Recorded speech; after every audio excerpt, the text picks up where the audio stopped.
Hi, everyone, and welcome back to Rough Riders, where every week we talk writing, self-publishing, and making it as an author. This week, I am joined by Jordan Encee, who writes in, looks like, young adult fantasy, and he's the author of the novel Unborn Ghosts.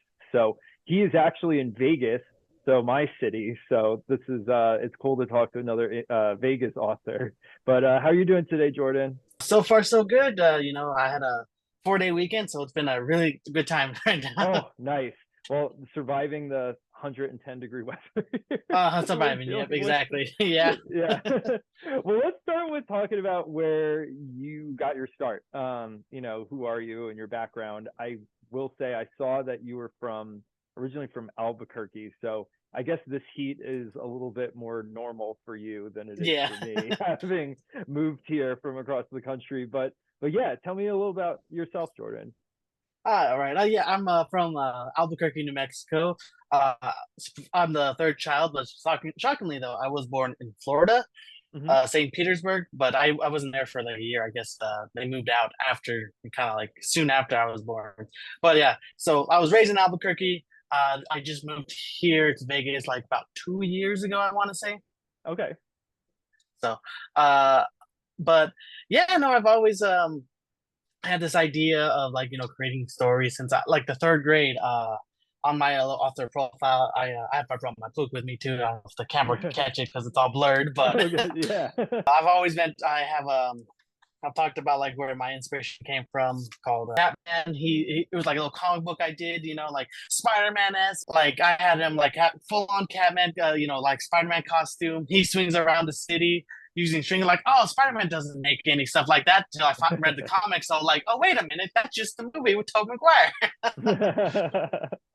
Well, that's like definitely a common theme among the indie authors that I've talked to is that a lot of us showed kind of a penchant for creativity from a pretty young age, like Yeah. whether it was, elementary school or middle school or it started in high school, it was always kind of showing itself fairly early. And even if people didn't, I don't know how old you are, but I don't know if a lot of people didn't start until they were actually a lot older, even though they always kept in the back of their mind that they had been told when they were kids or teenagers that they were the creative type. But it sounds like you've been creating for kind of consistently since you were younger. So you write mainly.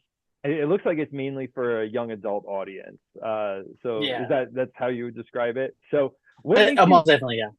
okay? Yeah. So what makes you like gravitate towards that as your audience? I'm always interested in young adult fiction authors because that's just one that I don't really write in. So I figure there's probably a lot of reasons to get into that. So I'm just curious to hear what your motivations were for going into young adult fiction. But it's simply, it's fun. A lot of Fair? books I've read, like I've read some adult fantasy books, and I see I like they're good. They're like really in depth and all that stuff. But then when I go read some of the books that I read as a kid, like some like early 2000 ones I can name on top of my head, which is ain't the big ones like Gregor the Overlander, Cirque the Freak, Demon, stuff like that. This young adult crowd, they're just having fun, and I'm like, Hmm. man, that's just great. I love it. This is fantastic, and I've always just gravitated towards that. So that's kind of something I really did enjoy. So that's why I was like, Hmm. you know what? I really like that young adult crowd because it's wacky, it's fun, but there's always like some kind of hitting message at the end, of every story, like something that the people learn or they get better at it. I'm like, but yeah, no, for sure, like that's kind of the big thing about young adult fantasy. It's like it's for anybody, and that's kind of something I really liked about it. So, like in Unborn Ghost, I just have it for like it's for anybody, and that's kind of like the fun thing about when I wrote Unborn Ghosts. And like ghosts are my favorite kind of concept, if you would. I Hmm. love the idea of ghosts, different world, different things and stuff like that. And I really based a lot of my like ghost knowledge, if you would, Oh, like I things I love used to watch. supernatural stuff. Yeah, like paranormal stuff. Like my Mhm. fiance will always catch me watching like those kinds of documentary shows where it's like kind of weird and about either like paranormal things like ghosts or like UFOs and stuff like that. And I'm always like the weird one who loves watching that. But I love Yeah, that subject matter, so I totally get it. yeah, and the thing is too, when it comes to like young adults specifically, and I've noticed this is that because now I've been reading a lot. I just let me put it this way: as an author, this sounds weird. I hate reading? You know what? I'll admit that I am similar, and I hate admitting that publicly, but I'm willing to do it here. I don't read nearly as much as I should, or at Yeah, least to the degree that people online who I interact with kind of feel that you should be yeah. reading as an author. Yeah, So no, trust but me, I I may get it. not. Yeah. Yeah, I may not read, so I found different avenues. I listen to audiobooks or text to speech, so I can still Mhm. experience the story. I listen to it at work, like your book, for example. I had it on text to speech, so I can listen to it while I'm Oh, at you work. actually read it? Oh my God, Yeah, thank you. yeah, Oh wow, I yeah. No, really of course. appreciate that. Oh yeah, you did say that. I thought you meant you like actually were just kind of reading about whatever I had said about it on my No, website. no, I no. didn't realize you I meant got that. yep. I actually got the book, and I made sure it was on text to speech, and then I listened to it, and I was at work. Oh my God. Well, thank you. I really appreciate that. Yeah, It's a slow burn at the beginning, so yeah. hopefully it's not like, when it gets to around chapter 7 is when things pick up, but it was like really just kind of setting Oh yeah, the absolutely. scene. Yeah, it. Yeah. So, it's slow at the beginning, but hopefully when you get towards the end of it, you'll say I really like I it. did. I finished the whole thing. I do like I finished the Oh whole thing shit. at work, but yeah, yeah, Okay. I already got it all. Yeah, we're good. So, cause like I have cause I work in a warehouse and I can have one headphones on my ear, so I work Mhm. 9 hours. So here I Yeah. am listening to it, Oh, and I'm just yeah. working, scanning things, and just kind of doing the same motion. But I listen to books Mhm. all day, so Oh, that's what I'm that's saying. So I great. got to enjoy. Yeah, so I get to experience other stories, but by a different medium, of course, listening to books, and that's kind of something I may not read, but I Mhm. love stories, so that's kind of like something that helped me a lot, and it does help me Yeah. because like I kind of learn do's and don'ts, and hey, does this work for me? Do I like stuff like that? And it helps me to Mhm. incorporate that into my writing. It really does fuel your creativity more when you kind of have other people's words in your head that sort of give you. I'm not saying that you like take their ideas, but on some subconscious level I feel like it sort of feeds into your own ability to put words out there. So I do find that when I am actually consistently reading that I do better in terms of writing. Like when I right now I haven't really read much of anything. I haven't had a lot of time for much at all. I barely have time for these videos, honestly. Yeah.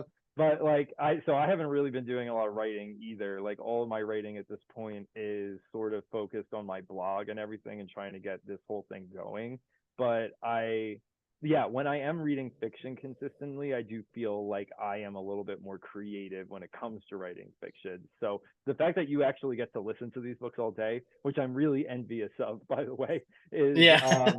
is really cool. And I did actually want to ask you. So I saw that your book Unborn Ghost has it's on Audible. So how do Mhm. you go about getting? I've talked to some other authors about this, also about audiobooks and turning your book into one. How did you go about doing that? Because it's something I had never really looked into, and I would love to do that one day. So how did that work for you? Honestly, it was actually really smooth. I got to the site you go on to, especially for Amazon, is called ASX. Mm-hmm. And I went on there, and you had to claim your title of your book. You're the author. All that stuff, all that jazz. And Mm-hmm. then you have to make a script of what you want these an audition form for these narrators to Cool. narrate your book. Oh, okay. And all you gotta do right there, you just go like, hey, here's the book. Like, you put your thing out there for audition. You just put that this is the form you want them to read. And you Mm-hmm. tell them just maybe just a little bit about if it's a young adult or whatever it is. The first moment I put out there, the first narrator I got, he was awesome.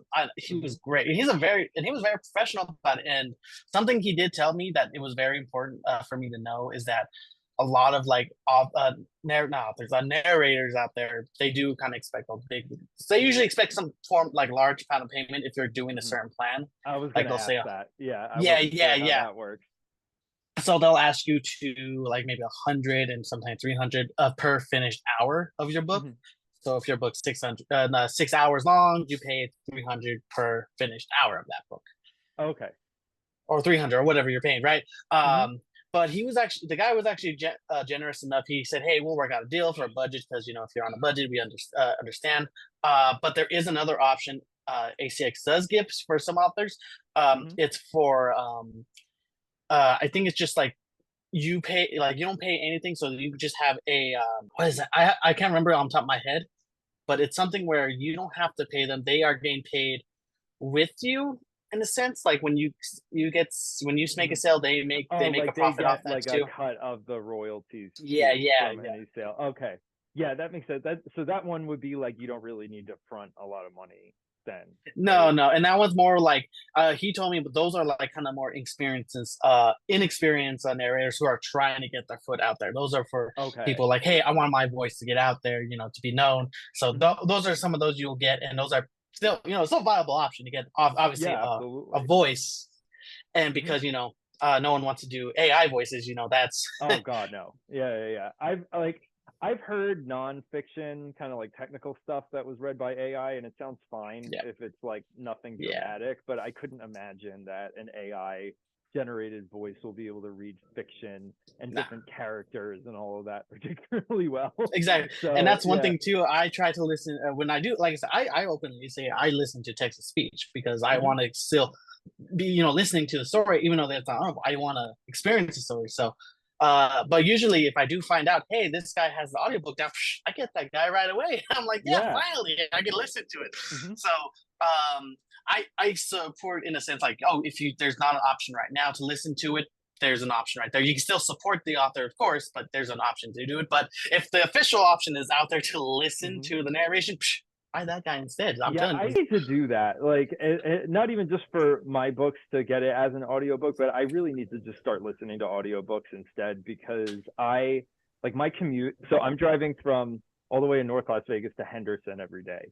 So it's Oof. like, yeah, exactly. So it's like it's like a 45-minute drive, even if there isn't Mm-hmm. really any traffic. So that takes up a huge chunk of my day, and I feel like you can't be productive in that time. There's nothing to do. You're driving. So I would actually be able to get some reading done if I used Exactly. Yeah. audiobooks, and I should. And I would love to have an audiobook of at least one of my novels one day. And I don't feel like I'm cut out to read it.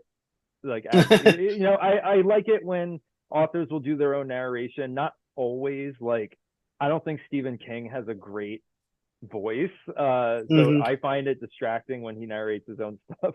But like, a lot of authors, it does sound good when they do it. I think it would sound terrible if I were to try to do it, especially like, so you're reading my book or read my book. Like, could you imagine me trying to do these accents as a New Yorker who doesn't Yeah. really know how to do anything Southern like that, other than like a stereotype of what I think their accent is? It'd be tough. So Don't get me wrong. You would do better than the text to speech one that I have, but that's true. but Yeah, yeah, yeah. Fair. But yeah, no, I just feel like it would be a huge failure. And even if I could narrate it myself, I feel like it would just be such a time investment that there's no way I'd it be would. able Yeah. to ever commit to it. So that's Oh yeah, really it cool definitely would. that your books are out there as audiobooks. And I feel like that opens it up to a whole new group of readers that maybe Hmm. like for practical reasons can't really commit to reading with a physical book Yeah, anymore. and So it's so nice. It's so nice. I know, but speaking of that narrator that I had at the beginning, he's a very busy man. I can see his Instagram. He goes across like the world basically, so he's a very mhm. busy man. But so I sadly couldn't get that guy. He was talented. I'll give him that. He was so good. Yeah. Like first guy I found, man, great. So I did have to re auditions, of course. I got a new guy. Well, hold on. On top of his, I'm missing his name. Like I know his name on top of my head, but I cannot remember. Joe Joe Crandall. That's what I got now. Okay. That and he did just an excellent job as the guy would have done before. He did because my thing I look for my audiobooks, I want characters to be lively. I want them to be energetic. It's a Mhm. young adult novel. I want them to just be more expressive. And the guy nailed the assignment day one. I'm like, okay, this guy's awesome. Awesome. Well, you should try to stick with him if you can, for any Exactly. future ones, because I was talking to some other authors who just got the audiobook out for their novel that they had written it together. And when they finally found a voice actor that they felt could like really properly represent their book, like they were like so thrilled to have found him. They were saying he's amazing and that they would love to just kind of stick with him for all of the books that they do because he was just that good at Yeah. delivering, their language and their characters and everything. So that's really cool that you found someone that suits your book that well. So speaking of Yeah. your book, do you want to tell us a little bit about it? So it's called Unborn Ghost. You put it out Yep. in March of last year, I think. Yes, So, March of 2023. Yep. On to mhm. 22nd. Let's get that right there. To 22nd. All right. Let's, so but yeah, and Asher himself, he's actually 22 as well when I first started writing the book. Mhm. But yeah, it's a simple story of a man named Asher who gets trapped in the ghost realm and is trying to find his way back home. Okay. And it's he's just trying to find and the whole thing of my book where it came from was from a dream, just a random dream. Okay. That's cool. And basically all it was, I slept that night, and then I wake up, I'm wearing nothing but white, I go downstairs, I'm in the casino, and a bunch of people are blue. I'm like, what's going on? And then this lady comes by. She's like, you don't belong here. You have to go. You're like, what? What do I do? We gotta find your body. Where was it last? At my house. Okay. Because dreams are bad with transitions. I go to my house and it's gone. So, and then I, for some reason, dream because I fall beneath my house. I don't know how that happened, but I fall beneath my house. But anyway, that little dream right there sparked the idea of creating Unborn Ghost. Hmm. That's cool. You're not the first person actually who I've heard say that a dream sort of inspired at least one of their books. There was a guy who said he had a dream after Stan Lee died, actually, and it was this sort of like serendipitous moment that he was like, Mm-hmm. "Oh, this is it. Like, this is going to be the idea for my book." So that's cool that you found inspiration from something that just your subconscious put out there in your sleep. So I know that I could never use my dreams for anything because they're just so like they're way too bizarre and just make no sense, and they tend to be, if I even remember my dreams, it's usually like one recurring nightmare. So I'm like, I don't Yeah. know if I want to use that, but that's great that you have, because you had written in your author bio that most of your stories come from dreams that you've had. So it looks Mm-hmm. early, the one that you would put on Amazon, I think, said that. So that's a very cool source of inspiration that is like, I feel like you can come up with some interesting ideas that you maybe in a waking state, like your conscious mind is not going to come up with, but there's something deep in you that can come up with these ideas. So that's really Yeah. cool. So yeah, so more about Unborn Ghosts. I don't know a lot about. I haven't read very many young adult fiction novels. I've read Harry Potter and I read the first Hunger Games, and I think I read, was it Divergent? Is that the first Mm-hmm. book in that? I read it while I was in Aruba because my friend had it at the time, and she was like, I'm like, I need something to read, so she gave it to me. But I don't have a lot of exposure to that. So what are like, are you writing from a third person perspective? Is there like a large group of characters involved? I don't know how small scale or large scale you tend to make things in that Yeah. genre. So typically, with my first book, one of my best friend, he's also an author himself. He writes fantasy. What is it called? High fantasy. There you go. Yeah, he writes Oh, high okay. fantasy. Yeah. So he has big old like stories, all like stuff. But that was his first book. He dived into that, and he told me, "Don't go too big. You're gonna be stressed out. Like have It very is a lot. limited." Yeah. Yeah, he's like, have very limited amount of characters for your beginning. Make the scale small, and Hmm. don't do too much. So my goal when I first wrote Unborn Ghosts, like, okay, just here's the rules, here's the characters, don't do more. Because Yeah. I know, because like as creatives, we just have the tendency to just keep adding more and not Hmm. realizing when that we did too much, because that means you have to remember more and the audience has to remember more. That is great advice that I hope everyone listens to, because you are so right when it comes to that. There is when you're the kind of person that wants to create like this giant, massive fictional world, like you can get way too caught up in that, like to the point where you never even end up writing anything because you spend Mm-hmm. all this time creating the background and you're like, oh, I need more. And it's like, oh, I don't know. Do you really need more? Because like I do that. I use world building for my sci-fi stuff as almost like a Mm-hmm. form of procrastination, because I'm like, oh, well, I'm being productive. I'm thinking of stuff for the book, but I'm like, am I really being productive? Like, this is stuff I'm not even going to use. Like, it's just all this extra stuff that is holding me back from actually writing the thing. So no, you're absolutely correct with that. So maybe you tried to keep it from getting too big, but in terms of characters and stuff for it. You mentioned the main character; he's trapped in this sort of ghost realm. Yeah, he's the character who, like, he's someone I try to do the whole Spider-Man syndrome, if you would. Peter Parker, the Okay. everyday man. Mm-hmm. That was my goal with him. He works in a retail job. He's constantly just doing the repeating his life and all that stuff. And Mm-hmm. he's just kind of living, not without actually being alive, He's just kind of in this never-ending trip of just not living with purpose. That's kind of Mm-hmm. his whole thing. So we have him, we have Mallory, Benjamin, Suki, and Ahan, who Mm-hmm. are the friends in the group who are trying to help him out. Then you have adversaries such as the PGS, which is the Perfect Ghost Society. They don't like unborn ghosts, all right? Put it simply, he's an unborn ghost. He's not a natural ghost, so Mm-hmm. get him out of here. And Yeah. then you have the mysterious little shadows that, I don't, if you see my cover, the little black swirly face guys. They're Mm-hmm. the Drift Phantoms, and they have their own little mysterious thing about them. And the symbol of their face, their swirlies, ties into Asher's stories as well. So Mm-hmm. there's a reason for all this stuff. So, um, but yeah, I had a just so I made it tight knit so that way all these characters come together to have Asher himself to have a meaningful life is the whole Mm-hmm. point of it. Um, So is and it only written from his perspective, or are there multiple points of view in that?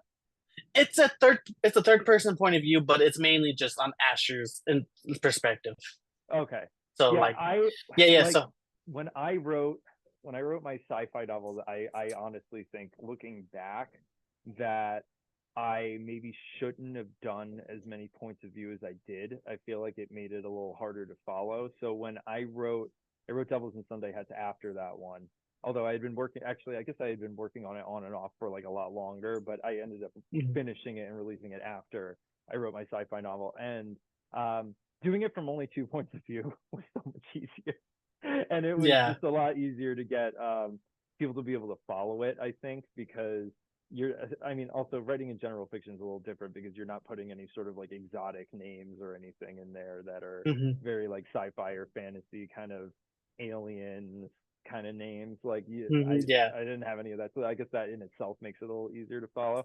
But it was definitely easier on me as the author to sort of limit the number of people's perspectives it was told from. So that's always an interesting thing when I hear about people's writing process and how they found it, or how writing the novel was for them, and like in terms of level of difficulty. It definitely seems that like Yeah. number of characters directly like correlates with how hard it is to write something, because sometimes you could just have too many. But for Um, yours, is Unborn Ghost, is this like a standalone novel, or are you going to have any that sort of follow it, like any that like a sequel or part of a series, or are you kind of just planning on maybe your next novel is going to be totally separate from that one, it's not related? all right. Yeah, this is where it gets complicated. All right. But honestly, so originally, first writing Unborn Ghosts, I did plan for it to be a standalone. I was like, hey, introduction to the author world. This is me. This is what I like to write. But as I was writing the story, I was like, I fell in love with the world. Like, man, I can expand this more, like with other themes, with other characters, just kind of. So, as officially, there is more coming with the Unborn Ghost Mm-hmm. series. Oh, great. There will be more. Mm-hmm. Uh yeah. But am I working on that now? No. I did work. I was in midst of a sequel, of writing the sequel, and I called it Unborn Ghost Relentless Spirit. Mm-hmm. That's the title. That I do like, because I realized something. I didn't make any pun names of any character that's ghostly in here. Wait, why did I do that? Oh, I missed out on that. So I did that with the subtitles instead. So Relentless Spirit is the next one. So I got that. But my next book coming out, which is also young adult, is called Devil's Spider. I know you probably can't see it because it blurs out for some reason. It's a little blurry, If you can't, oh, yeah. yeah. I think. See, I can see, see I had it. it a little bit. When you hold it back farther, you can see it. Just see. Yep, there it is. There we go. So I'll There we ask go. you, That because one. Okay, that's I ask everyone this. Where did you get your cover art from? Because that is always a question that comes up. So where did you all manage to right. get So the that's the cover for fun the one. Unborn Ghost at least? So this guy right here, we got him at Fiverr. I paid a hefty penny for that guy. But the Oh, guy, okay. that individual, yeah, he lives off in, I think it said Germany. I think it said. Hmm. But man, it was worth it though. I was working with another editor at the time, and we're working together with this cover, and he was really good. Like, for example, like this back cover, I completely forgot to like ask him to design anything, but he Hmm. took it on himself to like design it himself. I'm like, oh my god, Oh, I nice. He completely just forgot went about ahead that, and did but it. you nailed it. Yeah. Yeah, he did. He went ahead, and it's beautiful. And like I said, it was worth every penny. So I was very happy with the cover. It pops. And I even asked him too, hey, is it too busy or anything like that? But no, he said this is a good. So it was my design. Obviously, it was my design from the initial start, but he made it pop. He made it work. So I was very Hmm. happy with that. Do you remember what it was like when you first? I feel like it must have been similar for you. Like when I first got my cover and had it printed and got to see the first copy that was ever printed as just like my author proof one, like how cool that was to see that for the Yeah, first it's time. so cool. Like it just makes it really, it just makes it real when before it's all seems sort of theoretical. So like that's always really, really fun. So do you think you'll stick with that same artist in the future for other books? Oh yeah, for Unborn Ghost, I think I want to, even though it is very pricey. I'm like, for Unborn Ghost, I'm gonna stick with that artist, and just because, like, no, I might as well just keep it consistent. Hmm. Yeah, So, absolutely. So I want to ask you this because a big part of my channel and the videos that I put out talking about kind of promoting your book after it's been published, because that's one of the biggest things with self-publishing that you're like people need to understand that is going to fall on you in terms of who's mhm, responsible for it because you're doing all of this yourself. So I was, and I'll fully admit this, I did not really start doing anything to promote my books online until maybe the last 2 years. Like they had been out mhm, for like a reasonable amount of time before I actually started doing anything.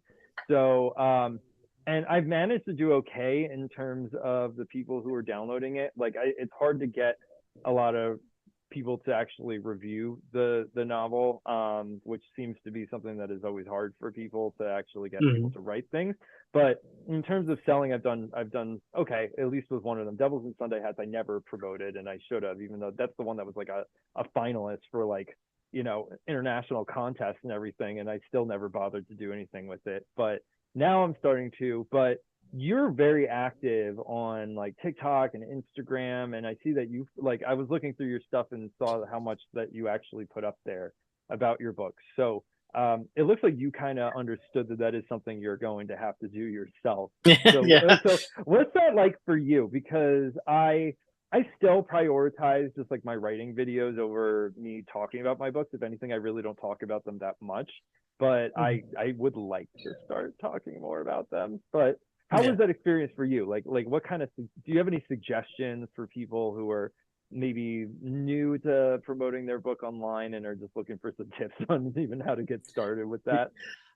Honestly, the main thing is that you just can't shut up about your book. You have to be the Mm-hmm. biggest fan of your book. And you have to just tell, like, I don't know if you ever seen SpongeBob, where he has Patrick holding SpongeBob in the theater saying, "Look at it, look at it, Yeah, yeah, look at it." yeah, yeah. That's what you have to be doing. You really have to just sit there and not don't shut up about your book. You got to tell people, "Hey, my book exists. Look at it. Here's what it's about. Here's what it's got." You gotta, and it's hard work because because I have these videos on my files right now. I still haven't posted. I didn't post today either. I keep on forgetting, but Hmm. that's just on me though.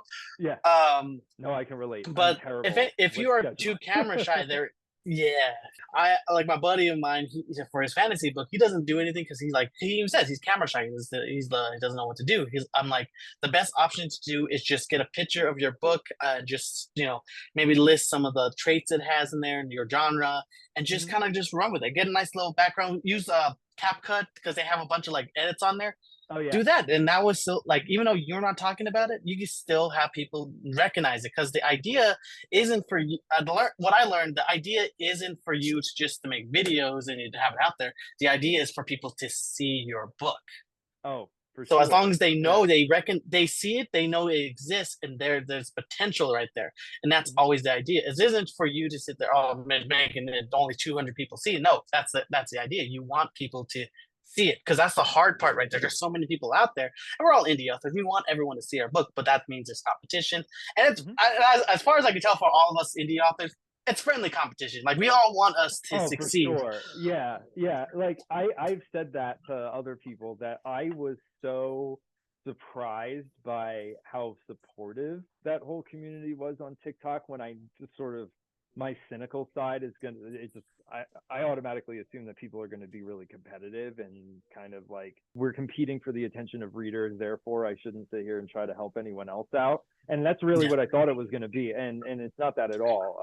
At least among indie authors, I think there's a general understanding that we sort of need to stick together with yeah, certain things. So I see what you're saying with that yeah. for sure. So do you think that because I feel like algorithmically you I can't it's a hard word I know, right? algorithmically it is you really do need to interact with other people in order for your stuff to be seen more. So Mhm. you know, like if you just kind of go and post in a vacuum about your book, like some people will see it, but I think it gets Yeah. promoted a little bit more if you interact. So have you made I only just started interacting with people in any sort of like significant way in the last couple of months. Before that I was just posting and hoping that people saw it and that was all. So have you made any sort of like contacts online that are now sort of like your writing friends? Because there's some people now that I've met that I'm like, oh yeah, like I definitely want to keep talking to them. So So if no, you have. I not yet, not yet. I haven't Mhm, made like any real like writing friends mhm. thus far, but if anything else, I have more artist friends actually. Like the one I've worked for, Oh, that's Devil cool. Spider. Yeah, Yeah. and that's the guy. That guy's really talented. I really like him a lot. He's very down to he's mainly on Instagram where he has because he runs like Mhm. he's doing two comics I think he's doing on his Instagram, but he's cool. He and I chat a lot, so that's what I'm saying. If any friend I have made from my business is gonna be an artist, and he's a really talented artist on top of that too. So Mhm. Nice. So you know, you read my book.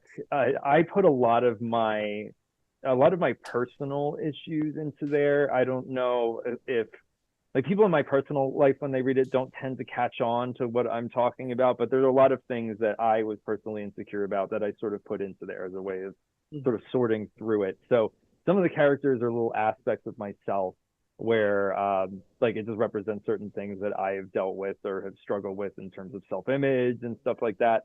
So do you use your books as any like do you kind of use your books as an outlet for any sort of personal issues or you know young adult we were talking about how it can be kind of whimsical, it's a lot more fun, you don't necessarily have to delve into anything that is too dark or too serious because it is meant for a younger audience ultimately. But do you model anything off of yourself? Do you write anything personal into it, or is this a story that is, you know, it's from your dreams, so it's just something kind of fun and just entertaining, and it's not really anything of any more psychological significance than that. yeah, I was actually yeah, but and that's comes and when it comes to young adult, there is some I've read that where even though yes, it's whimsical and fun, there is some like dark moments where I was like, oh man, you could write Mhm. that, Yeah. and it was shocking.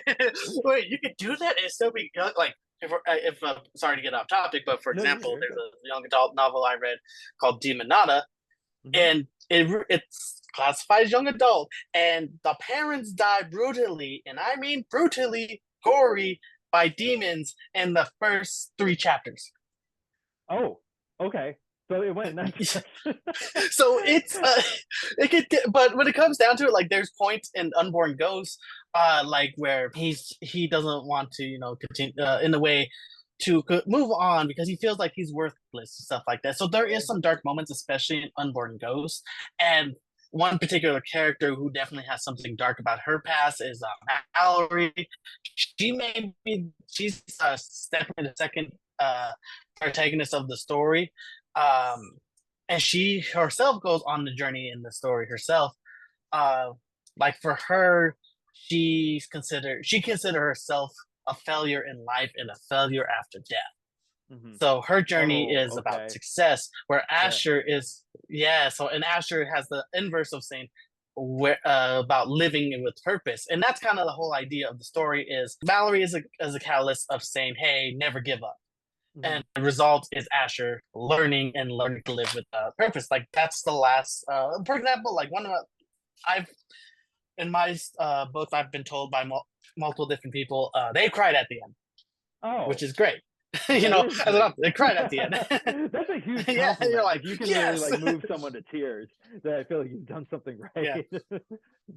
And it's funny too because my dad called me. He's like, I can't believe you did that. I'm like, what did I do? You made mom's crying. I'm like, and I'm sitting here in my head like, wait, what did I do? You know, she's like, it was a good ending. But like the very last line I leave is the message of the story, and it's a memorial too, no less. But it's the last quote is "Live with purpose," and That's that's the a whole big story part right of the there. message. Yeah, like that's the message. Yes, I That's a the lot of yeah, what it my was. book was about, was the sort of feeling like either like a failure in life, or that you would sort of like your ship had sailed and you missed it. Like you didn't get on board when you should have. So Oh, what I with the loved about your book too, because because like some of the things they were saying was like some things that me and my best friend have said before at that age. I'm like, man, Mhm. I feel that I know what they're saying because yeah, at that age you feel like if you haven't done anything, you're still in the same place. You're like, man, I haven't done anything in my life. But Mhm. as me, I'm 27. I'm like, dude, I'm sitting there like back in my head, like, dude, you have more life to live. You just haven't lived enough. You have time to build your character if you want, if Mhm. for for say to become better, to get out of there. So now I live here. I now live in Vegas. My best friend now he moved out to Ohio. So yeah, we Mhm. are pushing out and we're getting out there. So and that's why I love your book because it's really is about that pushing that like they'll because what they've been through like oh my god. Oh yeah, it's Oh messed up. my Well, god. Jonah, no, not Jonah. Levi's entire relationship with his mother is based on a friend of mine that I grew up with. Every time I would go over his house, that was like I wrote things that were verbatim said by his mother to him when we Yeah. were kids, and seeing that kind of dynamic is horrifying and like really Mhm. fascinating to me at the same time, to sort of explore it. So Yeah. so that had like some real world elements in it that I remember her saying that stuff to him, and thinking like, to say that to someone who is in his early teens. I mean, Levi's older than that, but in real life, my friend was early teens maybe, and that is such a bad age to have Oh yeah. things like that said to you, because you're already just naturally insecure about everything. Now that you're going through puberty, your body's going crazy, you have no idea kind of what's going on, your sense of self is totally skewed, and like to have someone say these kinds of things to you that undermines your confidence and just your faith in yourself, like, it sucks. And I feel so bad that anyone has to go through that, but thankfully I did not. But I Mhm. but still, like, I could relate to feeling sort of like a failure, feeling like you're not good enough. So I wrote a lot of stuff about my own views of myself into there. So um I'm so glad that you read. Let me tell you, I didn't real like when you said that you looked into. I didn't realize that you meant you actually like read it. So that's Oh I'm yeah, just yeah. yeah, like, you made my day. I'm like, oh, that's great. So Yeah, I was like, yeah, I'll go read it, man. We're mhm, having an interview. I want to know what you write. I was like, let me get into yeah. that. He said he really likes this one. I'll read it. Mhm. I was I can't even imagine what text to speech was like reading that out, because it's so crass at certain points that Yeah, at certain point that you I'm hear, I'm like, hear, okay, that's hearing that it southern say accent. like really heavy duty curse words must have been Yeah, ridiculous. it's a bit Yeah. funny, but I get. But generally, I've listened to so much text to speech where I can like ignore the funny parts in it. Mhm.